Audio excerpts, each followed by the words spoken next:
Hi welcome back to శ్రీవారి silks అండి. మనకు మంచి బనారస్ పట్టులో అయితే మంచి థీమ్ లో అయితే వచ్చేసాను. ఇదంతా కూడా మనకు జంగిల్ థీమ్ లో వస్తుంది. శారీ ఓవరాల్ లుక్ అంతా కూడా ఈ బార్డర్ అంతా మనకు జంగిల్ థీమ్ అనేది ఇచ్చారండి. ఇందులో మనకు డిజైన్ కూడా చాలా రిచ్ గా ఉంటుంది అనమాట. పళ్ళు పాటు వచ్చేసి ఈ విధంగా ఇచ్చారు. పళ్ళులో కూడా ఫ్లవర్ బంచెస్ లాగా వచ్చేసి ఇందులో కౌ డిజైన్ తోటి ఇచ్చారనమాట. అండ్ శారీ ఓవరాల్ లుక్ వచ్చేసి ఈ విధంగా అయితే వస్తుందండి. కలర్ వచ్చేసి మనకు గ్రీన్ బ్లూ మిక్స్ అయిన డిఫరెంట్ కలర్ కాంబినేషన్ వచ్చేస్తుంది. అండ్ బ్లౌజ్ వచ్చేసి మనకు ప్లెయిన్ కాన్సెప్ట్ తో అయితే ఇచ్చేసాము.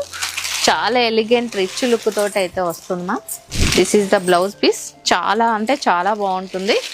శారీ ఓవరాల్ గా కూడా మీకు మంచి రిచ్ గా అయితే ఉంటుంది. ఇదంతా కూడా మంచి మనకు వీవింగ్ డిజైన్ లో ఇచ్చారండి. Zari weaving and thread weaving తోటి వస్తుంది. మిడిల్ పార్ట్ అంతా కూడా మనకు కౌ డిజైన్స్ అండ్ ఎలిఫెంట్స్ ఇలా మొత్తం కూడా జంగిల్ థీమ్ అనేది వచ్చేస్తుంది అనమాట. ఫ్లవర్ ప్యాటర్న్ అంతా కూడా మనకు ఎంత థ్రెడ్ వీవింగ్ తోటి ఇచ్చేసారు. ఇలాంటి డిజైనర్ పీసెస్ అన్ని కావాలి అనుకుంటే మన స్టోర్ ని అయితే విజిట్ చేయండి. లేదు అనుకుంటే స్క్రీన్ పైన ఉన్న నంబర్ కి కాంటాక్ట్ అవ్వండి.